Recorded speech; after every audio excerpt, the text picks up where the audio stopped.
Good. Okay, let's do the full limitless contemplations. May all beings have happiness and create the causes of happiness. May they all be free from suffering and creating the causes of suffering. May they find that noble happiness which can never be tainted by suffering. May they attain universal impartial compassion, free of worldly bias towards friends and enemies. Sem Jendam Je Dewatang Dewe Jutang Den Pa Juchik, Dungal Tang Dungal Chichu Tang Trawa Juchik, Dungal Mepe Dewa Tampatang Mindrawa Juchik, Nering Chaktang Ni Tang Trawe Tang Num Chempola Ne Pa Juchik. So, good evening to everybody. It's lovely to see you. If you can put your cameras on, I really prefer it so I can see your beautiful faces, which is nice. Thank you, Laura. I don't know where Denny is tonight. She's somewhere else, maybe. But that's lovely anyway. It's nice to see all of you, really. If it wasn't for you, I wouldn't be able to progress on my spiritual path. So I'm always grateful. Really, I am. Anyway, tonight we are going to take dreams as a great way to apply Buddhism to Western psychology and psychotherapy, which is part 5 of the series. So if you missed some or you missed any of them, they're all on YouTube. You can get them very easily. But I did want to do something really on dreams because I feel that dreams are a real way, especially for people who find it hard to meditate. Okay. Not that anybody should find it hard to meditate, because if you just sit and be, then you already are in a state of meditation. But for me, from the beginning of my journey, dreams were always easier to use as a way of not only understanding myself and others, but as a way of progressing on the spiritual path. And a lot of Tibetans use dreaming for that. But tonight, because it comes within the subject of applying Buddhism to Western psychology and psychotherapy, I want to give you some real background of what are we doing, how is it, and how can dreams really enhance whatever we are doing, which is really important. So just to go back to what we were discussing in the other times, I'm not going through everything, but just to say that we were talking all along about the 3 levels of consciousness, okay? Because it's very, very important. It's not that because the first level that I showed you in my dream was the psyche, the human psyche, where the ordinary consciousness really operates, okay? Even though that is so, it's still very important to understand who you are, to understand what your role is in this life, to understand what your difficulties are, to understand your shadow, etc. You do need to know the human psyche. And then the second part, and actually only we have 7 levels of human consciousness, and only 6 pertain when we're looking at it here. So only 6 of them we look at when we look at dreaming in the psyche with the human consciousness. Because the 7th level of human consciousness goes to the next, to the 3 that I'm dividing into, the alaya or the substrate consciousness.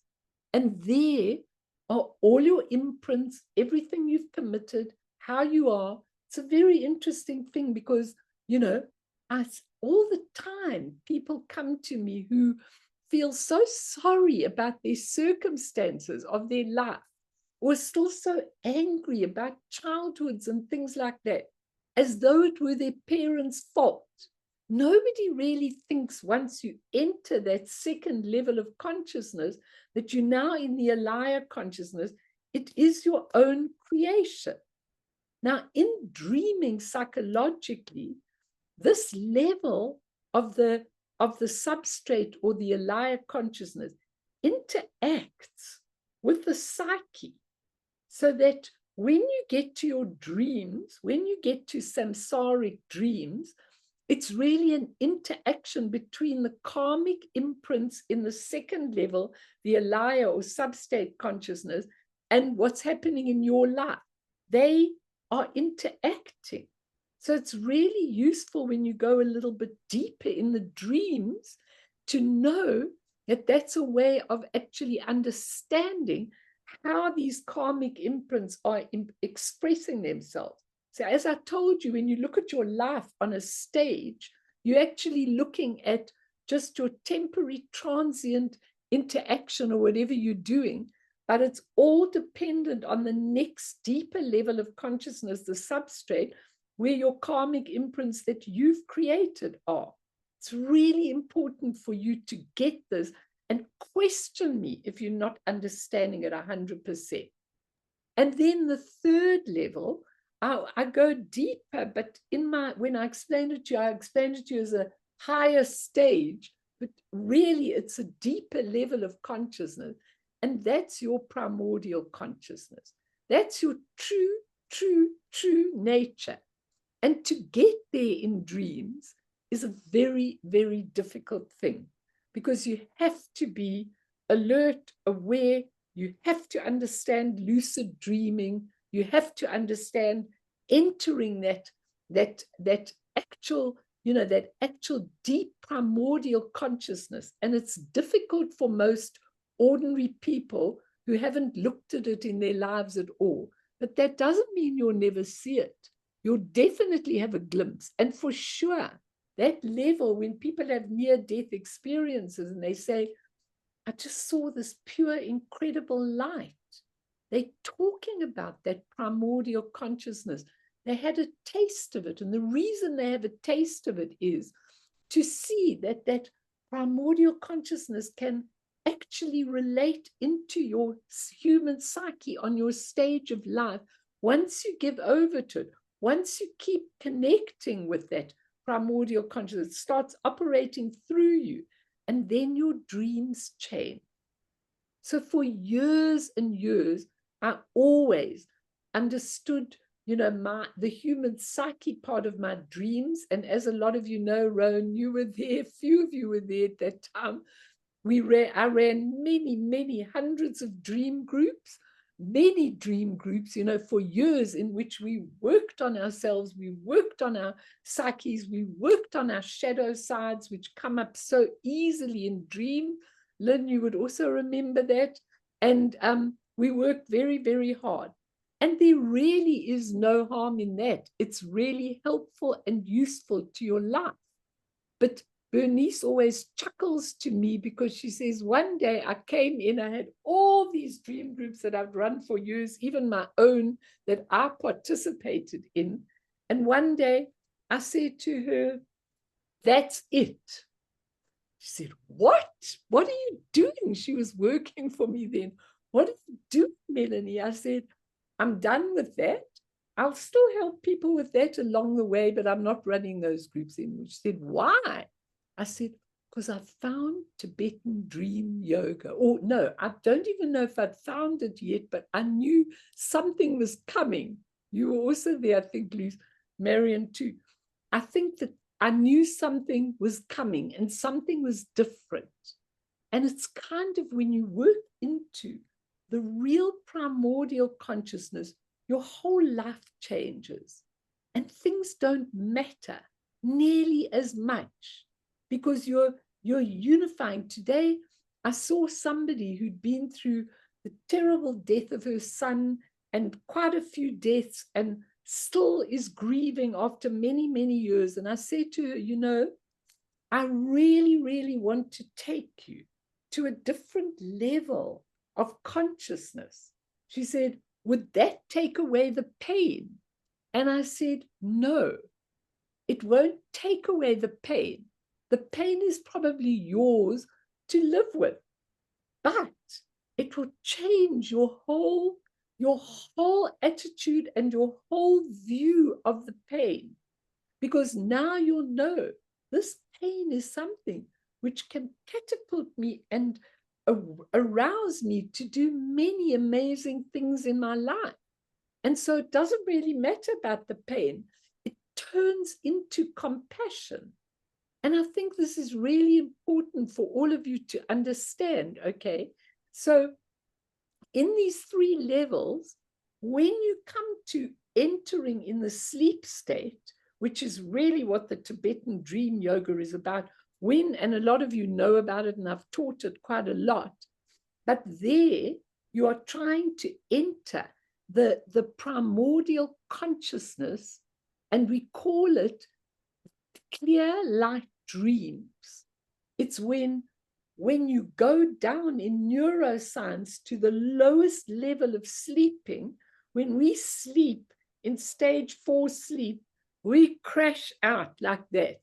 In Tibetan Dream Yoga, when you go to that level of sleep, that's when you really wake up. But you don't wake your body. You just wake your mind up so that you're fully aware. Very few people can get to real clear light dreams, but certainly the second level of the dreams of clarity, where you start moving from your ordinary psychology and your ordinary stuff that you're dealing with every day to much more clairvoyant stuff and, messages from teachings and meeting of beings and all kinds of things in the dreams of clarity. So we are going there, but usually if you haven't dealt with your psychological stuff, then most of your dreams will be around that, okay? But our Tibetan masters have never been interested in the content of dreams. And when I started doing dream work, that was my main thing. I was very, very interested in the content of dreams. But now I'm very disinterested in the content of dreams, except to help people. Because you reach a point, I see them. They're not interested even in the content of life. Our teachers hard, they may say how you're doing, what you're doing, but they're really not very interested in, in the details of your life, because this is your temporary drama. But we are interested in content. And so in the dream work, we are going to look at the content, but only in the West do they look at content in dreams, okay? So masters, the people who are more enlightened, they never get involved in the content of even that first stage where you're acting out your life. They don't care. It doesn't make any difference. Sometimes when you say to some of these teachers, how do you manage? How do you manage with what you're going through and everything? They go, what am I going through? It's just something you are soaring through. It's a completely different way of looking at it. We are involved and lured into everything that's happening in our lives. And when we can take a step back and watch Melanie enacting her temporary drama with something called Melanie, which is only the embodiment of a whole lot of interdependent causes, then I've got another way of looking at it. Then what you go through doesn't really matter. And Pammy, for you, Pam, I love Pam's text she sends me. Like she says, I did this and I did that. She's fully aware of what she does all the time. And it's amazing because I say to her, she says, I did it again, or this and that and the other. So I said to her, but you know what? It's wonderful that you're aware. How long does it take that you don't trip yourself up with the same habits? How long does it take? A long time. Because some of those karmic imprints are so deep that the habit takes maybe sometimes a few lifetimes to get rid of. So the minute you use the tool of awareness, I call my gong the tool of awareness, the minute you use the tool of awareness, you're already halfway there. Then next time you don't fall into the trap, you're doing it, and that's important. So these masters see the whole stage of life as a dream, an illusion, a temporary drama that has no substance. We know this, but we don't follow after them. Okay? We don't follow after them because we see it as a drama, a heartache, whatever. And that's why in Tibetan Dream Yoga, the practice starts from the minute you open your eyes in the morning and you start saying to yourself all day, Guru Rinpoche said, tell yourself all day, this is just a dream. It's all a dream. This is really not happening in any tangible way. My life is a dream. How that person shouted at me is just an illusion. It's just a reflection of what I'm able to see. It's all a dream. And you go right through the day saying that, reminding yourself of the illusion of life. That's the first practice that you do, okay? Tibetan Dream Yoga is a practice of pure and impure illusory bodies. Okay, I know a lot of you know this, but tonight I'm going through it to make sure that you do, because it's really important. So our bodies, this body, is an impure, illusory body. And not only does an impure, illusory body belong to my body, but an impure, illusory body belongs to everything. Everything is this doggy lying next to me is an impure, illusory body. This gong is an impure, illusory body. Everything around you. So when you talk about the practice of impure, illusory body, you're talking about everything you are interacting with, okay?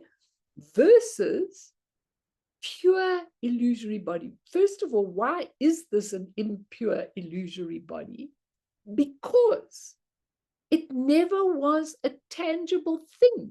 Go to the cemetery and see if all the thousands of people lying under the ground are still in existence. No, they're not. And I laugh because my sister was here from overseas and she went to the cemetery and, people said to her, how was your mother in the cemetery? I mean, my mother died, at least about 13, 14 years ago. So she said, oh, it was very nice and she's resting. So I told them yesterday, what is she resting? The body's gone. It's over. It's being eaten by the worms. Her consciousness is already probably a teenager in the next life or whatever it is. But the impure is impure illusory body because it's made up of dependent causes. So I'm here because my parents had me. They're there because their parents had you. I'm in existence because I eat this and this and this food. All the interdependent causes. And it's not real. But with our human psyche, we see everything as real. And we make a real mistake. Because in Tibetan Dream Yoga, when you distinguish between the impure illusory body and the pure illusory body, what are we talking about? We're talking about the fact of seeing yourself as the deity, which is the beautiful practice that the Buddha gave.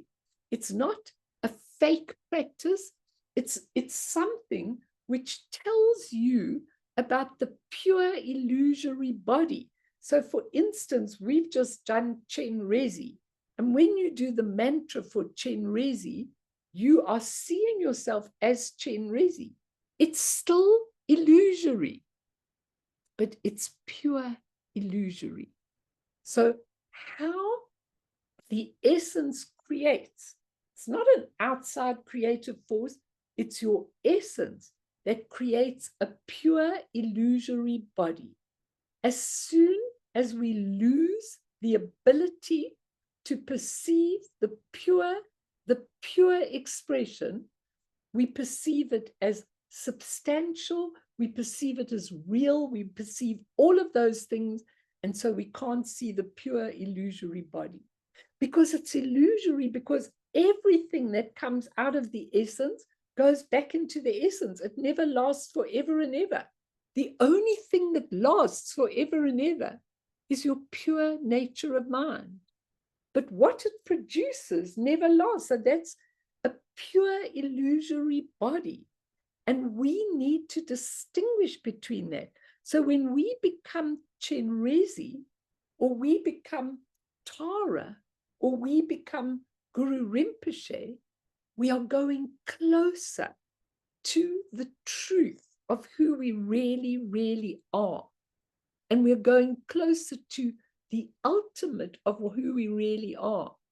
So if we are like the deity on the relative, we've got a much better idea of going forward and doing what we are here to do. So just to help you, I'm going to tell you again my story of the sand castles. Some children were playing beside an ocean. They made castles of sand, and each child defended his castles and said, "This one is mine." They kept their castles separate and would not allow any mistakes about which were whose. When the castles were finished, one child kicked over someone else's castle and completely destroyed it. The other child, the owner of the castle, flew into a rage, pulled the other child's hair, struck him with his fist, and bawled out, "He has spoiled my castle. Come along, all of you, and help me punish him as he deserves." The others all came to help. They beat the child with a stick and then stamped on him as he lay in the ground. Then they went on playing in their sand castles, each saying, "This is mine. No one else may have it. Keep away. Don't touch my castle." But evening came, and it was getting dark, and they all thought they ought to be getting home. No one cared what became of his castle. The ocean was going to come up shortly and wash all the castles away. One child stamped on his castle, another pushed his over with both hands. Then they turned away and went back, each to his home. Now, this story is a very important story because that's life. We're fighting for everything that is ours. We're keeping it. It's mine. Don't touch it. These are my family. Don't you dare touch them. This is mine. Okay? And what we've done is we've created a whole illusion. And what did the Buddha have to do to help us with that illusion? He tells the beautiful story of the children caught in a burning house. He was walking past, and there was this house, and he saw that the house had caught a light on the side, and he ran calling the children, "Children, children, quickly come out. This house is burning." And the children said, "We're not coming, we're playing." And they were carrying on playing with their toys. So the Buddha went in again and said, "I've got beautiful toys for you in the garden. I've got rocking horses, and I've got puzzles, and I've got all sorts of things for you." So the children thought, "Oh, well, we might be getting a bit bored with this." And they followed out. And of course, when they got out, there were no toys. And the house was on fire, but they hadn't seen it. And they said to the Buddha, "Why did you promise us toys if there weren't any toys?" He said, "I had to prevent you from burning. So many people are in burning houses. So we have to give you a relative truth in order to entice you to start looking at it differently. If we give you the beautiful teachings right on day one, you'll say, 'I'm not interested. I don't know what they're about. I don't know where they are. I don't know what they are.'" So we have to entice you with a relative interpretation so that you can relate to it. But guys, I'm sick of relative interpretations. Okay, I'm sick of it. I don't want to hear. I told them yesterday, we were in the game park, and when my sister was asking me questions, she said, "But you taught me that this is the way karma works. You taught me that when you go into an incarnation, you could choose your parents. You taught it to me." I said, that was all I knew then. But I said, I had to move through a lot of those relative teachings into other teachings. And so now I can see much a much deeper perspective of everything. So no, you don't choose your incarnation. Your imprints choose your incarnation for you. It's not your choice unless you are enlightened and you're going in just to help others. Then you can choose what family to be born in and all the rest. Otherwise, it chooses you. Your imprints catapult you so that you are there. So to understand this dreaming, it's really important that you take a long, hard look at yourself, which I'm going to do because I decided it's really important to start getting a different perspective, not for me to just teach you, this is what you do with your dreams. I will teach you that with pleasure. You can go back on my YouTubes and get that. But I want you to learn the truth of each bardo, each time slot in your life, so that you can look at it in a very different way. And when we look at the relative and the ultimate, the relative is dependent on the ordinary perception of sentient beings who see things through deluded, impure, karmic vision. Does it really exist? So if I've been brought up in a family that showed me that this is how things are, I would believe it totally. And when I see life later on, I will see life through those karmic perceptions that I had. So there are actually 3 types of vision that we have got. And then I'm going to throw it open in case anyone wants to ask something. The 3 types of vision are the impure, illusory vision, which is what we see all the time. Even in our dream state, which we're going to talk about, we see impure, illusory visions. The second type of vision is the pure illusory vision. Like I explained to you, the pure illusory vision is how the essence expresses itself in a pure way. So in our practices, we see the pure, still illusory, because it's not permanent. It's going to go back into the essence. And the last vision is called as it really is. That's the highest level, as it really is. And as it really is totally different from the way we think it is. Now, when I was looking at this woman today, I could see exactly how she sees things. I can't rush her into a more pure vision. She's not ready for that. But I can say to her, all that you are feeling is good. It's just that you're stuck in it. You see it as conclusive. You see it as permanent. You see it not in the way that it is. Therefore, you can change your vision of how you see things. And does it take all the emotions away? Not necessarily. Not necessarily. But the emotions become very, very different. And the ultimate way, which is as it is, always was, always is, always will be, and not dependent on anything. So when you touch that, you know with every bone in your body that it's true and it's real. So when we recognize, when we recognize, know the relativity of our karmic imprints and their manifestation, they disappear. As soon as we recognize our self-existing wakefulness, as soon as we know who we are, they have gone, because we have no need to fight them in any way. Questions, anything anybody wants to say, please. Questions or comments for that matter, please feel free, because I want you to really understand this for yourselves, and I want you to apply it. I don't want to just teach you, oh, that's beautiful. That's Tibetan Dream Yoga.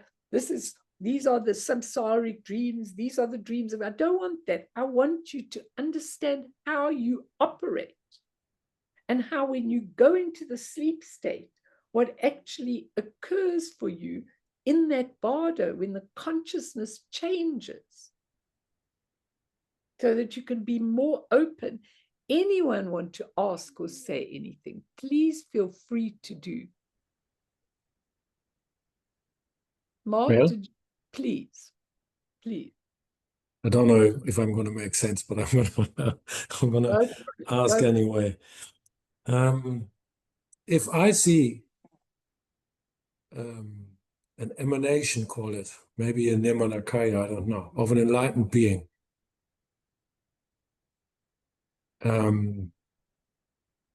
what am I seeing? Or let's put it this way. Good question.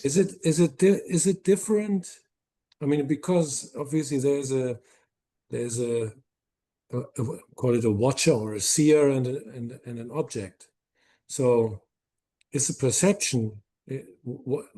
Maybe what I'm asking is what is and also maybe the spiritual development of the seer, or what determines how you see it. Yeah, maybe that's it. Yeah. You see, I think that's a beautiful question, because if you went into an audience Yeah.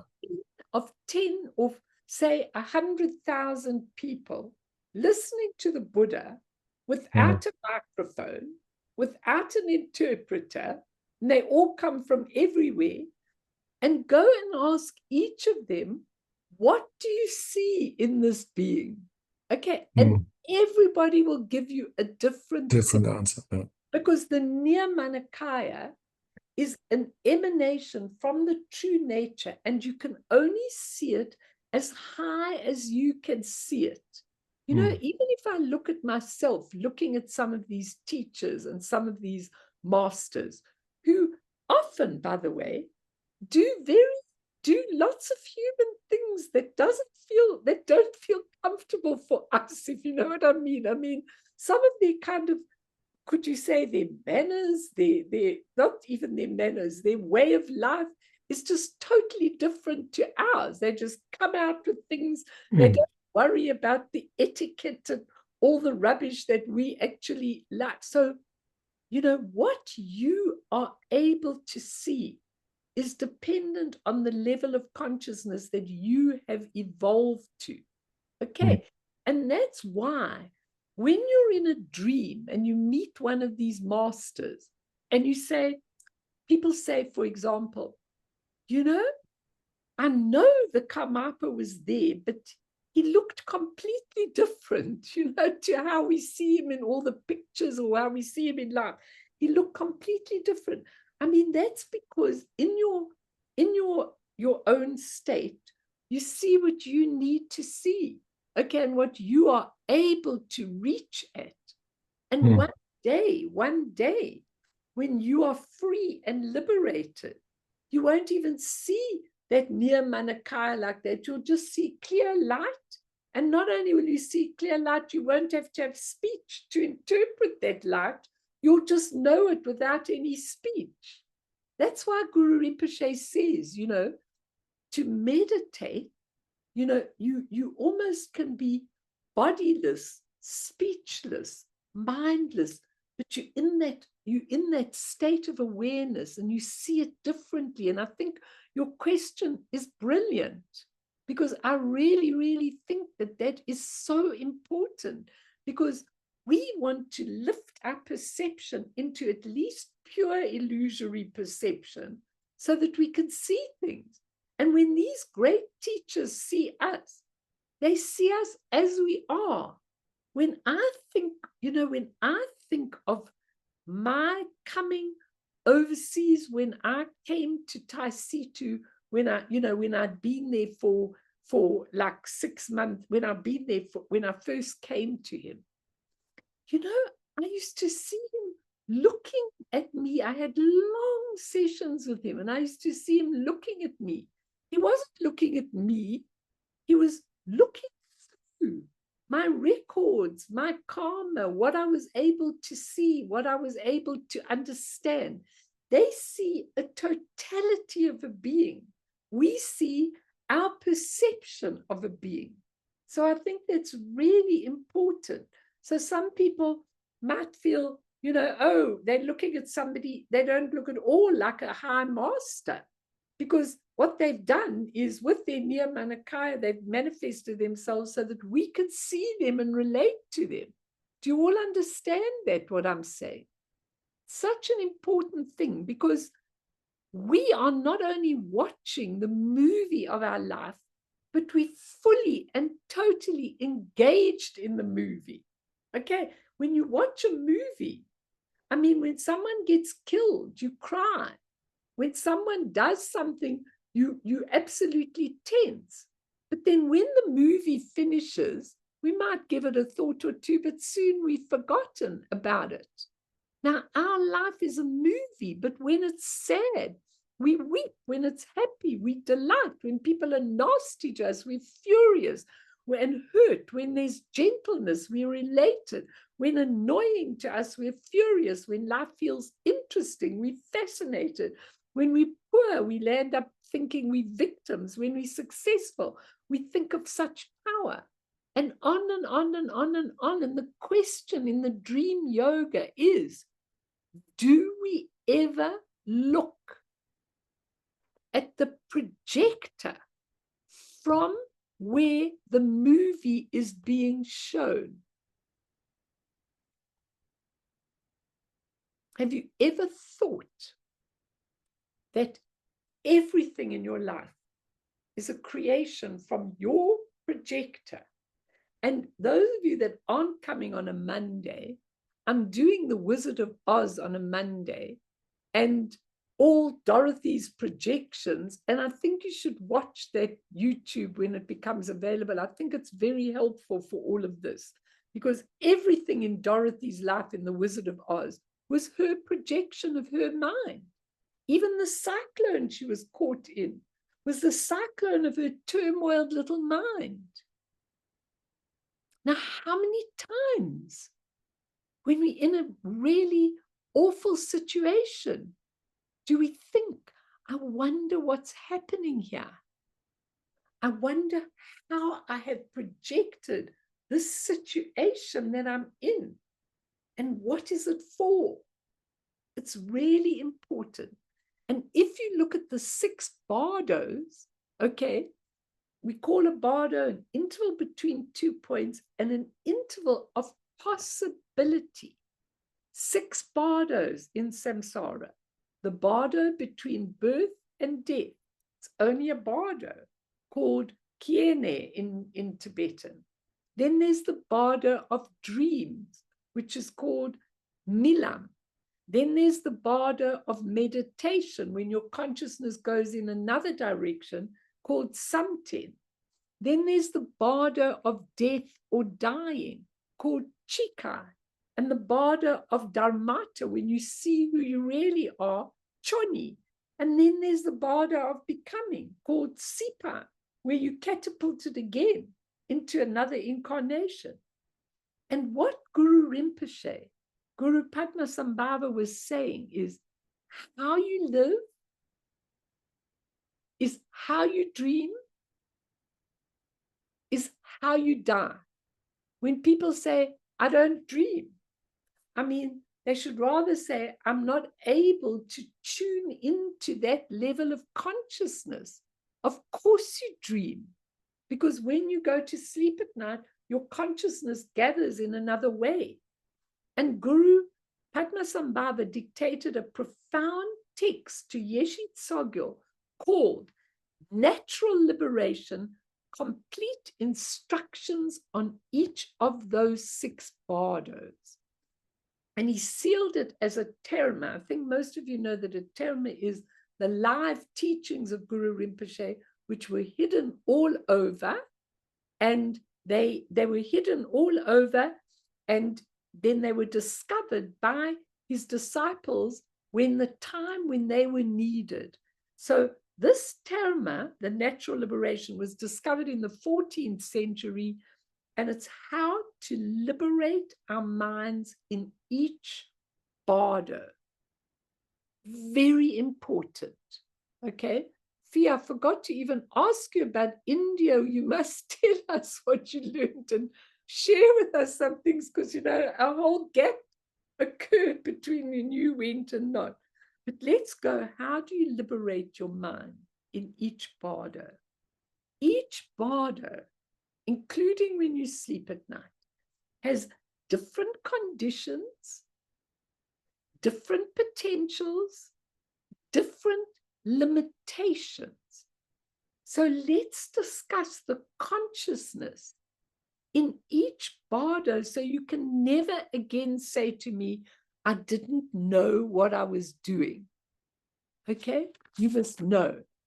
Our consciousness in each bardo is held together by all the elements.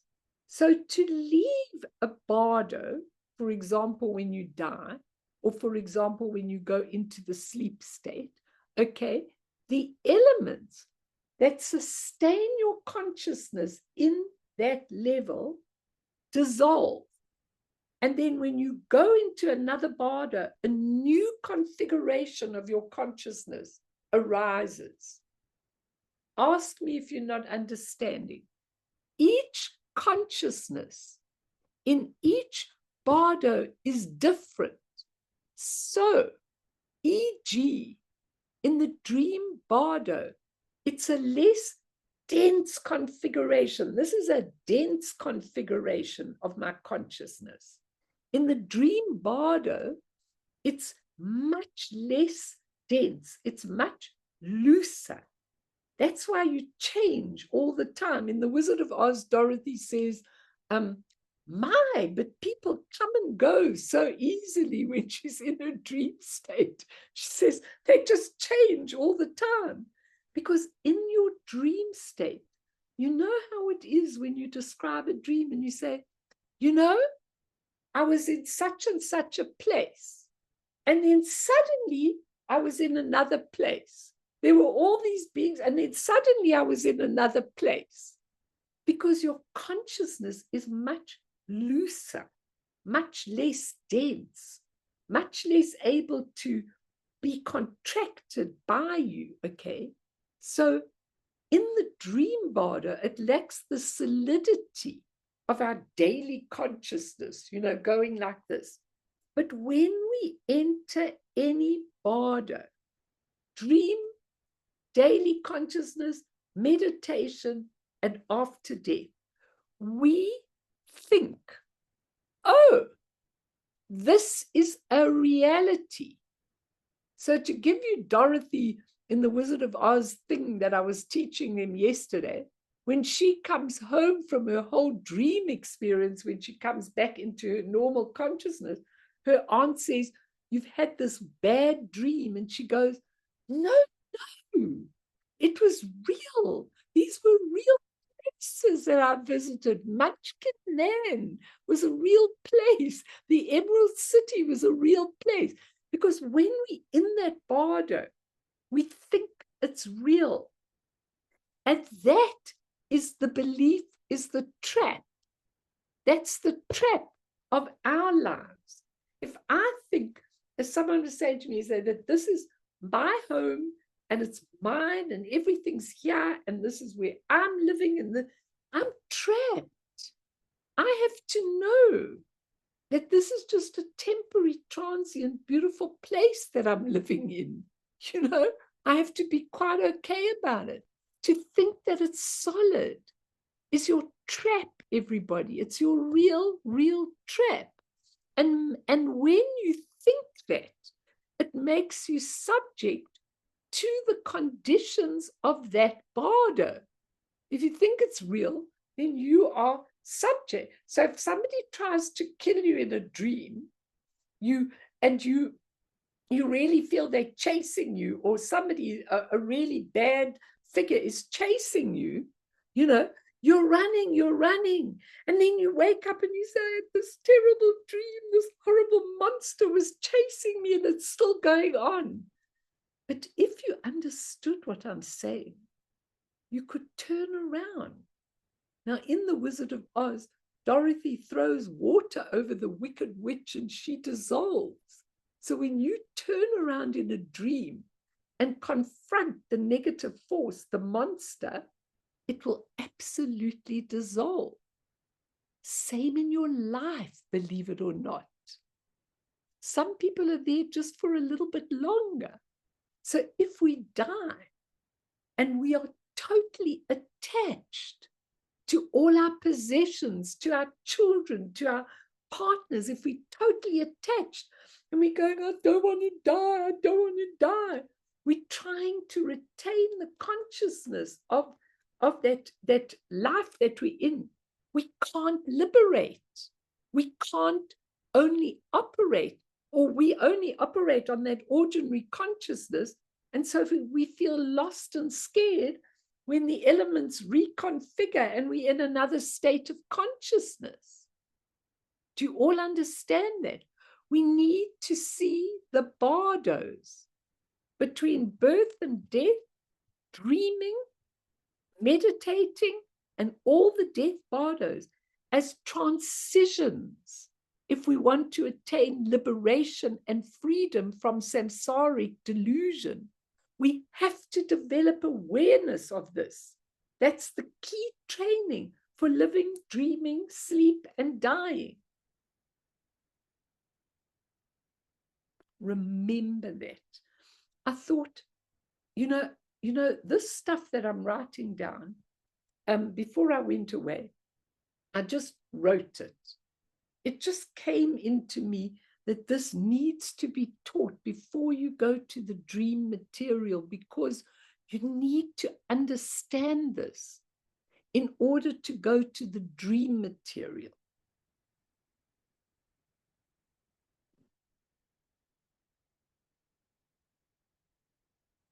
Now, Tulku Urgyen Rinpoche says, as for the bardo of dreaming, dreams come only after we've fallen asleep, don't they? He says, without sleep, there are no dreams. What we experience while dreaming is experienced due to confusion. If after we awaken, from where did the dream come? Where is the dream experience gone? I was in this place. Jack, don't get excitable. I was in this place and it was real. Where did it go? Why is it gone? I want to go back there. Or I don't want to go back there, whatever. He says, after we awaken, from where did the dream come? Where is the dream experience gone? We can't find either of those places. Same exactly with the delusory daytime experiences of all the classes, 6 classes of being. And I know that because earlier on in my life, I used to always go and visit the hell realms. Now, when a person is in a hell realm, they're not in a realm. It's just that they have so much anger and so much delusion about their anger that they go straight into a realm. And if they have one moment of awareness, I can remember in my dream state, I did this all in my dream state, I used to teach these beings and they used to throw things at me in the dream. But I was kind of awake that I was in a dream and teaching them, but they didn't want to hear anything that I had to say. So they used to throw things at me all the time. But if you're in a hell realm or any realm, if you just wake up for one moment and say, there's got to be more to life than this, you're out of the realm. You're free. You've just got to know that. It's really important. And he says, Buddhas and Bodhisattvas are like people who have never fallen asleep. Therefore, they're not dreaming. Sentient beings, due to ignorance, have fallen asleep and dreaming. Buddhas are in a primordial state, completely undeluded. We have to cut through our daytime confusion no double delusion of dreaming. You're all listening, but everybody's looking at me as though you haven't heard this before, and you've heard it lots of times. Mimi, did you want to say something? Anybody? Say whatever you want to say. It's really important that you understand this. Lauren, where have you disappeared to? I want to hear what you think of all of this. Come on. Mel. Yes, please, Katz. So when I sleep, okay, and when I dream, most of the time it is just like karmic stuff, like a purge of the day. But every now and again, and not very often, I'll have a dream that has a lot of symbols in it. And I'll wake up and I'll think of the symbol or think of what I've dreamt and think, okay, that's maybe something my mind wants to show me, maybe something that I have understood or worked through, or or showing me a process that I'm going through. And then, but I'll know that, but I'll know, okay, this is something that I can work with. And I find that really useful because it'll be how I wake up feeling. So, and then I won't take it like, it's a sign of something that's going to happen. I just take it as a sign that, okay, I'm working through stuff. So is that okay? I mean, because I've had maybe one or two dreams that were maybe slightly lucid, but I'm very slow. I mean, I'm quite slow on things like this. Doesn't matter. But you know what? It's wonderful. But what you should do, especially because that would be a dream of clarity. Okay? Yes. A dream of clarity. You should really write down your dreams when you wake up in the morning and you have something like that.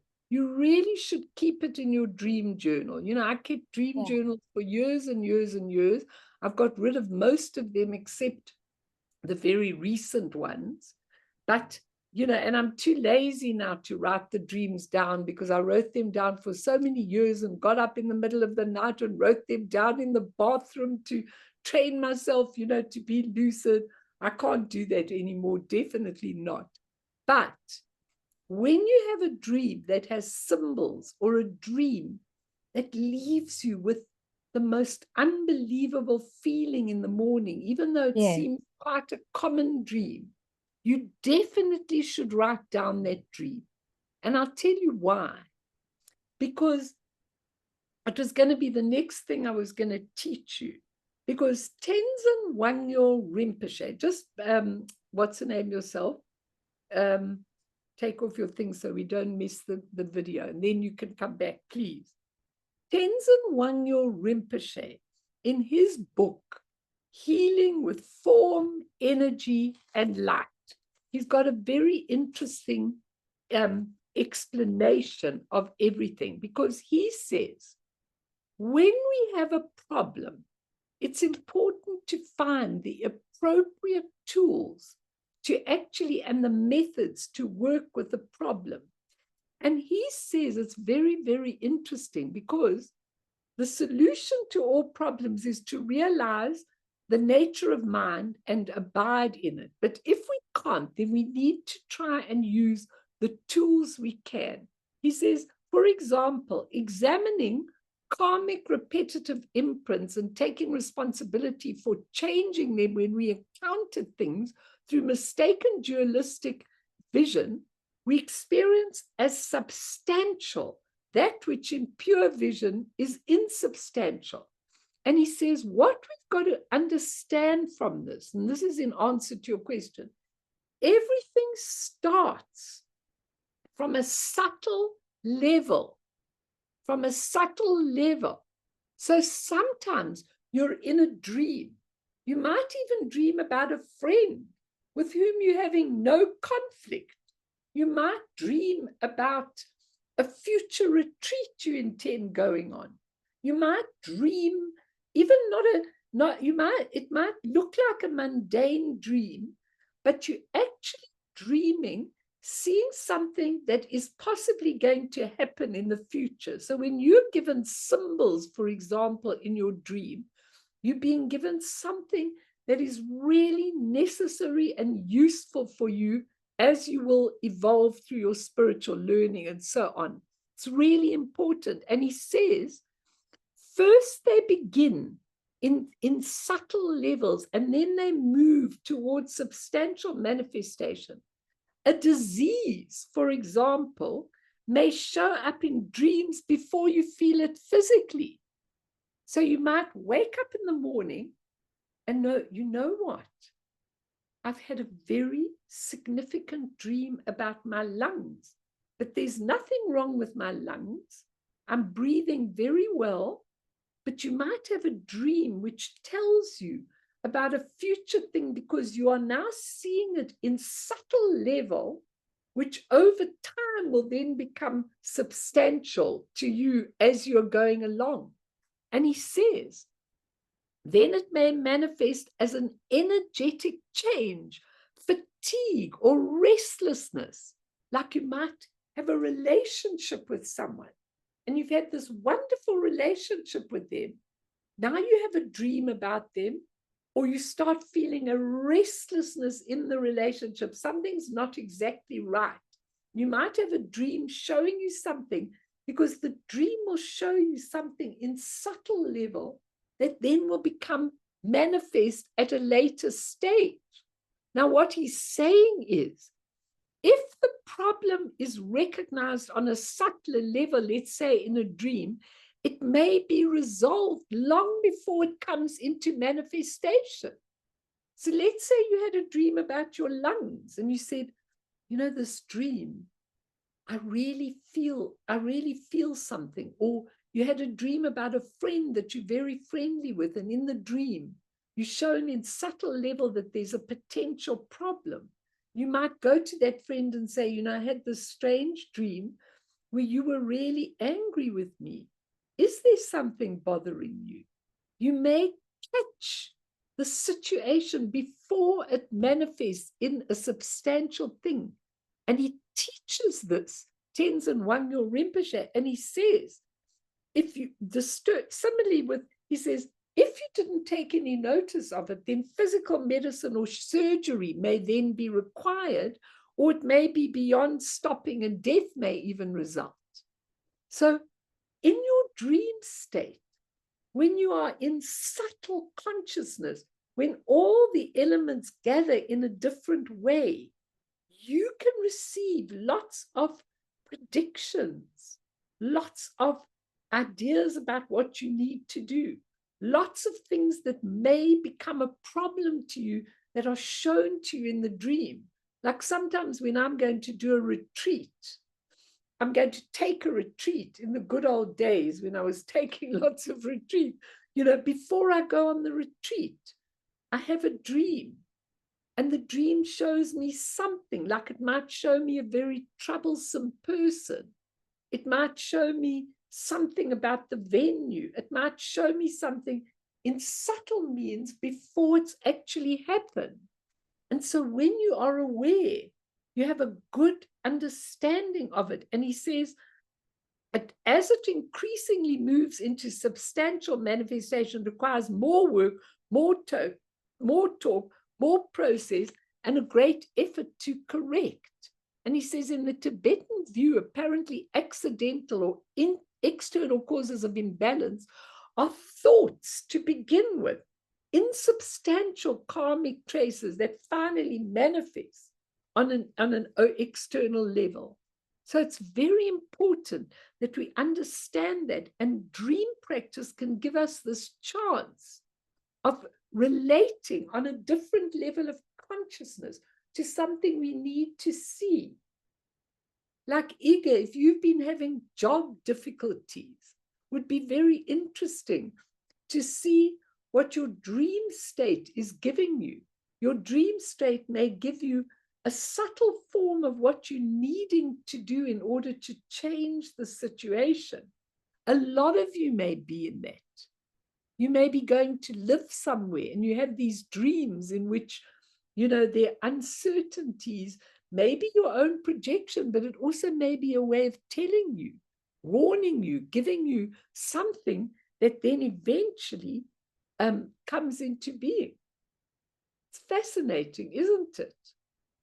I mean, when you look at all of this, it's really, really, really fascinating, because psychology is mostly explored in the samsaric dreams and their meaning. But if we look at, which I want to do just very briefly, what did the theorists feel? What did Freud feel? Jung, Fritz Perls, Stephen LaBerge, he was much later, but all these theorists, what did they feel when what were they actually doing? It's really, really important. Questions, anybody? Comments? I've given you a lot of things because I really want you to have this background. And do you understand what I'm saying? That in each bardo, the consciousness gets together. The elements come together again, so that when you are dead, when you die, and this body dissolves, by the time you get to the bardo of becoming, you are now in a mental body. That's how the elements come together. And your mental body can look a lot like your physical body. And that's what people see when they say, oh, I saw my mother, they're seeing a mental picture of what you are in the body, because that's when the elements come together, and then your consciousness is grouped in a different way. But the difference between being in your own physical body in this world and being in a mental body in the bardo of becoming is, it's loose. So you can go through walls, you can go through everything. And so masters who are here in this body, they can do that in the physical. They can put their footprint into rocks. They can walk through doors, windows, because they're not bound by the consciousness in that physical body. We're bound by it. Now, a lot of you have done a lot of dream stuff. Is this helpful, Denny? Is this helpful to you to learn about this? Yeah, definitely. I used to have quite a lot of lucid dreams, but not so many these days. How come? I'm not too sure. Probably not getting enough sleep. Probably that, but also sometimes when you are a good lucid dreamer and then suddenly it stops. I have those periods where it really stops. It's also because you're just exhausted. You've done too much of everything and you just need a bit of a break, but you must bring it back again, because the lucid dreams are really helpful. But we're going to talk about lucid dreams as they are given by Stephen LaBerge in psychology, and lucid dreams in Tibetan Dream Yoga are used for entirely different purposes. Because I'm horrified when people say, oh, you can go and visit anybody in your sleep state. When you're in lucid dreaming and everything, you can go wherever you want. I certainly don't want to impose on people. I certainly don't want to go and visit people in their private space and find out things about them. I want to go where my consciousness, where my primordial consciousness thinks it's really necessary for me to go to be able to serve or help, not for my curiosity to know what people are doing or whatever the case is. But you can do it with lucid dream. You can do it. It's amazing. So let's do a little meditation, just getting you ready for bed. I've got so much. Oh, just let me give you one thing. With our samsaric dreams, okay, because we have samsaric dreams, we have dreams of clarity, and we have clear light dreams. Those are the three categories of dreams in Tibetan Dream Yoga. And we're going to start with the samsaric dreams, because most of us have samsaric dreams. So we're going to start in the samsaric dreams and then move from there into you know, into the dreams of clarity and the dreams of the clear light dreams. But with the samsaric dreams, we've just got to remember that those karmic imprints in the alaya consciousness or in the substrate are interacting with your psyche. Okay, so the samsaric dreams are shaped by the karmic imprints, the traces, okay? And everything, action, physical, verbal, or mental we take, it leaves a trace, aversion, wanting, not wanting.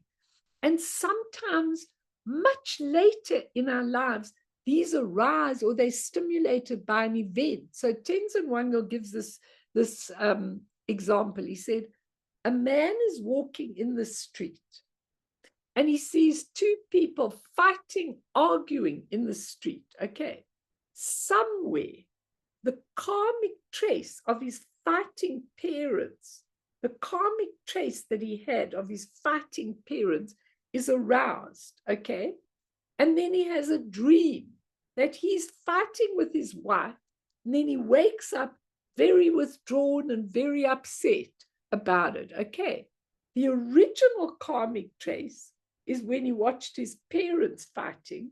The secondary condition of the two people fighting stimulates the karmic trace, and then you have a samsaric dream.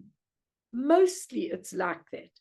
And if an event is very weighty, like a deep fear, it's a deep imprint, you could feel it life after lifetime. So for example, you know, you have children who've got certain fears, yet you know full well they've never been exposed to that in this lifetime. They've got lots of children have got real fears about things, about snakes, about this, about that, about the other. And their fears are from what we call the bakchak. Bakchak means the traces left, the habits, the latent tendencies in this or previous lifetime. And depending on how strong it is, it will come up in a dream. And that's why for me, when I'm really struggling working with people, I ask them to please give me their dream, a dream they have. And sometimes the dream cracks open everything that they are. So I will give you a whole lot of samsaric dreams of what people are, but it's really, really important that you understand this, that in the samsaric dreams, it is a way of burning your future karma. Because if you work through it, or even if you work through it after you've had the dream, it really can clear that imprint a lot.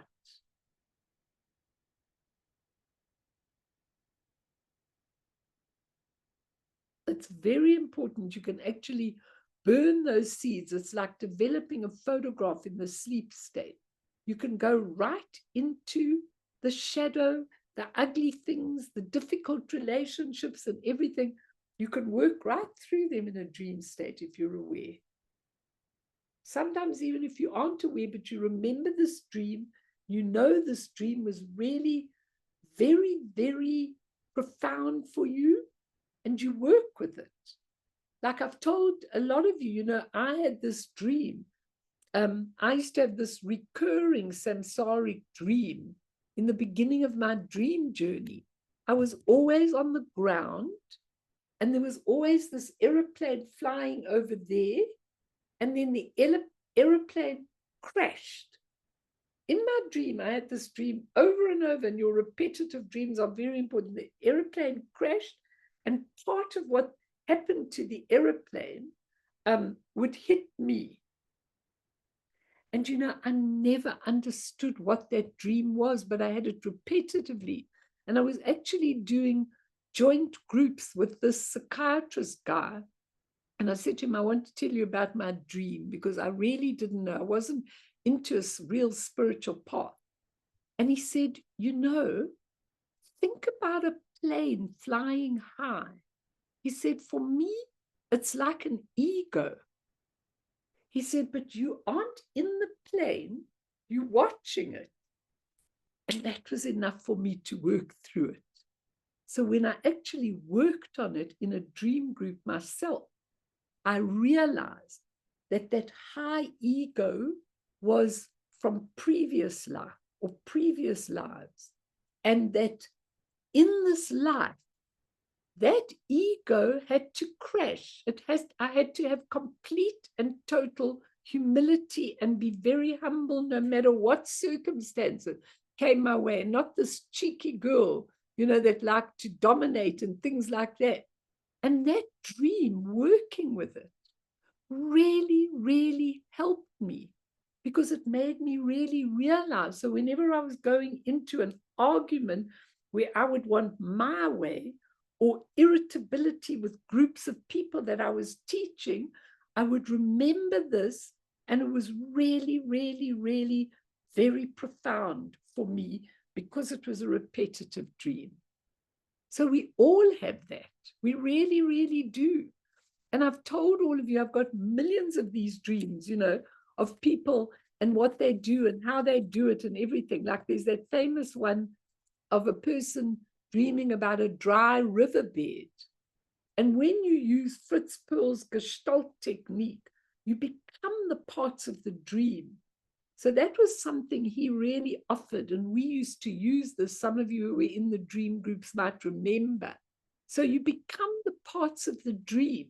Even if you have, for example, a certain person in your dream, I would always say to the people, what does that person represent? And they'd say, very clever, stupid, they'd give you an adjective, very dominating, very withdrawn.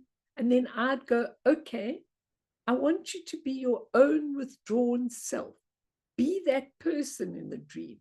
So Fritz Perls in his Gestalt technique told you to take aspects of the dream and relate it to yourself. And from that, you could get a real understanding of your psyche. So when the person would say, well, I'm so-and-so, and I'm very frightened to talk. And if it was withdrawn, the adjective, I'm very frightened to talk. And every time I open my mouth, I think people are going to criticize me.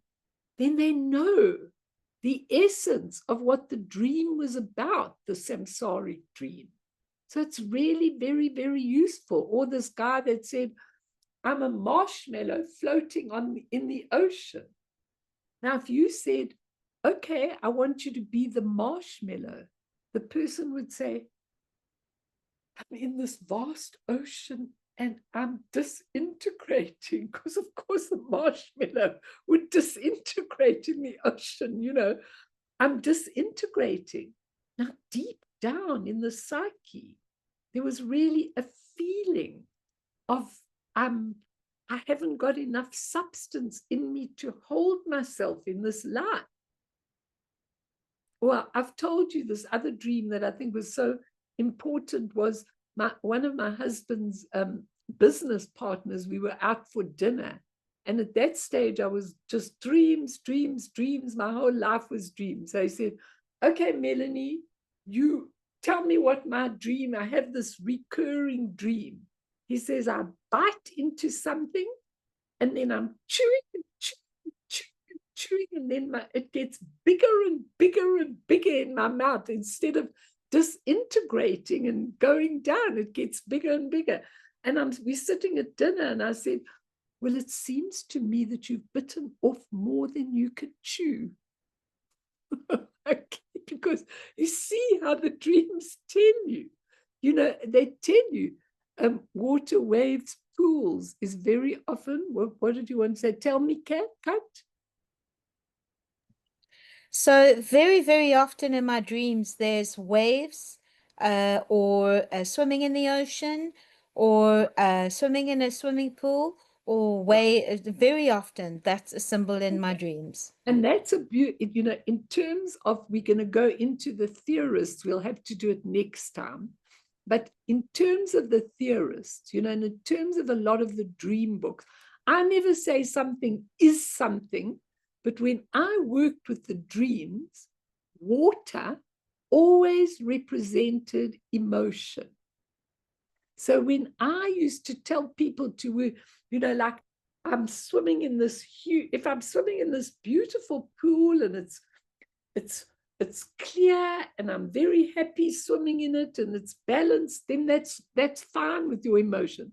But when you're swimming in a tidal wave or you're swimming in an ocean with big waves, when you become that ocean, it's kind of like my emotions are really overriding me and I'm allowing them to override me. So very often in a dream, I'm not saying something is something, but whenever I worked with water in a dream, was definitely the emotional condition of the person. And when it was very high water, waterfalls, scary stuff in the water, it was always the emotions are running really high, you know. So I think it's really important that, especially with your repetitive dreams, and I'm very happy to help you with them here, but it's very important for you to look at that, all of you. Anyone else? Anybody else want to say anything? And then let's do a little dream practice for going to bed tonight. Anybody want anything to ask? You're very quiet tonight, but I know you're all listening, but are you all okay? Just nod your heads if you're okay. You're not bored that you're not answering okay. Sorry, Mel, me again. No, you I'm do just it. going to say goodbye. I have a lecture now at 7. Sure. So thank you so much. Pleasure. It's not boring at all. It's fascinating. Okay, no, that's good. Thank you, Mel. It's lovely that you were there. I'm happy, Kate. Enjoy your lecture. Anyone else? Anybody else? Are you all okay?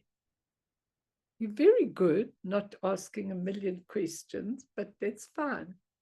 All right, then let's do a little meditation. And just let's prepare you for your sleep state tonight, because I think that's very important. So you could do it in a meditative posture. But if you're going in your bed, I mean, I never, ever, ever go in my bed without doing dream yoga practice. And it's very, very important. So let's try and we can do a little more after we've done more on the dreaming. And we'll do it next week, because we won't because I think it's important that time is going very quickly in November. So maybe we'll do another dream one next week, and then we can have a question and answer one after that. Okay. So I want you now to just pretend you are sitting on your bed and you're preparing yourself for going to sleep. And I want you to just take your 6 cleansing breaths, which is very important. Why? Because you're bringing all your energy into the central channel before you go to sleep. So taking your thumb and your ring fingers, your thumb on your ring fingers, put it over the nostrils. And if you're a female, you breathe in through the right nostril and out through the left nostril. So you open each finger. If you're a guy, you breathe in through the through the left nostril and out through the right nostril. Vice versa for girls, because the girls have their wisdom channels in different directions. So let's just do 6 cleansing breaths. First on that side, like I did for the girls, and then on the other side, and then the guys go to the other side. Okay, so do 6 like that, 3 and 3. And as you're doing that, breathing in deeply through the one nostril, breathing out through the other nostril, just imagine, we'll go into this in more detail, you're cleansing all the energy in your being. So you do 3 on the one side, and then you close it and you go to the other side, and 3 on the other side. And when you've done the 6, then you leave your fingers and you just breathe in through your nostrils, in both, and out through your nostrils. So those are your 6 cleansing breaths. 3 through each nostril and 3 through both nostrils. When you've done that, just sit beautifully on your bed. You're ready to go to bed. And you're absolutely preparing yourself for bed. You're bringing all the energy into the central channel, which is the channel, not good, not bad, not this, not that, but the channel of complete and total, the as it is channel, okay? And you've gone through your day today, thinking to yourself, I'm awake in a dream. This is just a dream. It's all a dream. Am I dreaming or am I awake? You do some reality testing. Is this real or unreal? That fight I had today with someone, is it real or unreal? How real is it? How long lasting is it? Everything passes. Everything is impermanent, transient, like a mirage. Actually see, I'm in a dream already. It's all a dream. It's like reflections in the water, like lightning, like echoes, like rainbows, like moonlight. It comes and it goes. And we are preparing. This is a beautiful event we are about to enter into. We are about to go into the dream bardo, where your whole consciousness of your physical body dissolves and you wake up into another consciousness, and keep reminding yourself that you are dreaming up your experiences, the anger you feel, the happiness, the fatigue, the anxiety.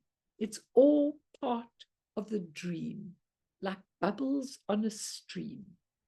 As life feels less real to us, it loses power over us and can't any longer disturb us. And our reactions actually start changing completely. So we start a resolve. We're going to lie down in the bed. You're not going to do it now, but you're going to do it just now. Women are going to lie on their right-hand side, okay? If you can have your hand under your head, that's good, but you're going to lie on your right-hand side. Men are going to lie on their, women are going to lie on their left-hand side. Men are going to lie on their right side, okay? Because that you're blocking the wisdom, the non-wisdom channels where all the karma is. So when women lie on their left, they're blocking the karmic channel. When men lie on their right, they're blocking the karmic channel. So we're just going to do a little chant, which I'm going to do for you, and we can put it up next time if you want it. I like this chant. May I awaken in the dream and grasp the fact that I'm dreaming, so that all dreamlike beings may likewise awaken from the nightmare of illusory suffering and confusion. I once heard Suraya he goes, may I awaken in the dream and grasp the fact that I'm dreaming, so that all dreamlike beings may likewise awaken from the nightmare of illusory and suffering and confusion. May I awaken in the dream and grasp the fact that I'm dreaming, so that all dreamlike beings may likewise awaken from the nightmare of illusory suffering. And you're going into the beautiful sleep state. You're going to dissolve all the elements and regroup them as a beautiful dream body. Now we've set the resolve and the intention. And I want you, as you close your eyes, to remain lucid and awake. And imagine, just for tonight, quick one, a beautiful white surrounded by rainbow light in your heart. And just imagine that light of the R going right out into everything in your room and way beyond your room, and just breaking it into rainbow light. And imagine all that rainbow light comes back into your heart. And now everything is clear, everything is lucid, and you are ready to enter this pure sleep state. You are going to be lucid and awake. The R is radiating rainbow lights from within you. The light in you is radiating. Everything is pure and beautiful as you lay down to sleep. And as you lay down to sleep, all the hypnagogic images begin to arise. We're in the dream passage, in the bardo, in between waking and sleeping. Notice the transition from waking into sleeping and how illusory the images are as you're falling asleep and you're diving into the luminous, clear light and the wakefulness. And just be aware for now. That's enough.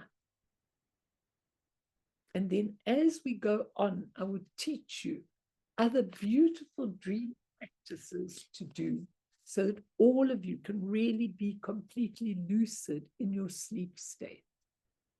So Fee, I think everybody is falling asleep. Let's just dedicate for all sentient beings who are suffering through this merit. May all beings attain omniscience.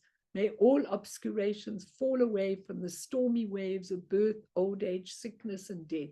From the ocean of samsara, may all beings be freed. Sunam die tamche zipane, topne nepe tranam pamshene, jegana jibala propaye, sipe sole doa dro warsho.